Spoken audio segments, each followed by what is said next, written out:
Hey, what's going on, everyone? I'm back today with another review, and I'm doing something a little bit different. Not doing black metal, not doing doom metal, not doing metal at all. Before I really enjoyed the darker sides of metal, I was really into punk and sort of alternative metal, and alternative music in general. And the album I'm reviewing today really brings me back to that time in my life. That album is the Fire and Ice debut album called Stampede Finale. If you're not familiar with this band, it's a band that only has two members, and the band's from Scotland. One interesting thing to note about this band is that they don't have a guitar player. This band basically consists of drums, bass, vocals, and a bit of synth. So quite an interesting mix, quite an interesting album, and one that's really enjoyable all the way through. Now, the drummer on this particular album, the drummer from this band, is very good at what he does. For most of the time on this release, you hear sort of standard punk or standard rock vibe going on in the drums. Nothing too fancy, keeps the beat well, fits in well with the songs. The songs on here tend to be short, tend to be enjoyable, to the point, and once they're done with their main idea, they move on to the next song. And the drummer sort of fills that role there, keeps the pressure on, keeps the beat going. But what he does really well is surprises the listener here or there with a great drum fill thrown in, or a cool drum solo at the beginning of a couple of the tracks here. So all in all, the drumming is consistent, it's well done, and it's surprising, much like many of the musical elements on this release. Now, you'd expect that there would feel like there's sort of a hole in the music or a hole in the sound here with no guitar player, but that is definitely not the case, and one of the notable features of this album here. The bass player does a lot of work to sort of fill in that vibe, and does a lot of things that are maybe not typical of a bass player. You probably know this if you've seen any of my previous videos, but I really love it when you can actually hear a bass in the music. And in this particular band, the bass player is at the forefront of the music most of the time, rather than doing the rhythm, sort of the rhythm back-end stuff. So I really like that. There's a significant amount of bass distortion used on here. Interesting, something not a lot of bands do, and something that's notable. And also, the bass player likes to go into higher ranges that are, again, not typical of bass playing in modern rock or alternative or punk bands.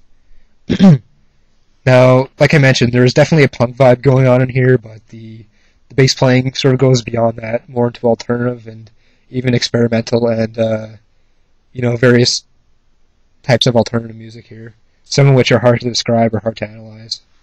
At times I can really feel a stoner rock vibe going on here between the bass and the vocals. So I kind of like that. The vocal work is done by actually both members of this band, and it's done quite well. A lot of good harmonies, great vocal range, consistent, but, once again, surprises. When you first hear the full extent of the vocal range on this album, you will be a little bit shocked, and you will be surprised, but it's fully enjoyable. And that's particularly, notable on tracks like Dark in the Shade, where the vocals are really the forefront of the music. They build that rich texture, and they even do fill in, parts where normally the guitar would do that work. So I really like that. Overall, the vocals were enjoyable. You could feel that punk vibe, but you could also feel, alternative, experimental, and various styles really thrown into here. So I like that.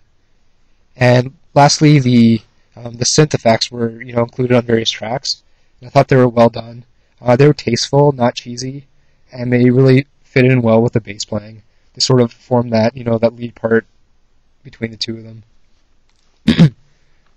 One thing I like to say on here is that every track is enjoyable. I didn't have any tracks that I thought, this one is kind of subpar, or I really want to skip this track. Not the case on this release. I really found that, if you take the time to listen to each song, enjoy it for what it is, you will enjoy that track. But regardless of that, there are definitely standouts.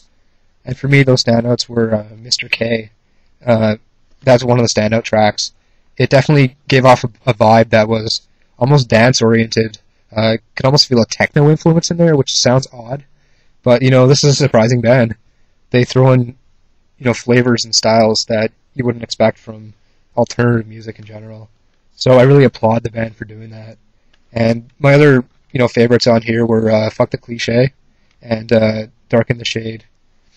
Fuck the Cliche is an interesting track because it's like a sort of like a love song, but done in a very punk way. Again, different spin, different take on something that's been done before, and that's what really sets this band aside. What this band does has been done before, but not in this particular combination, and not in this particular way. And like I mentioned, Dark in the Shade, great vocal harmonies going on there.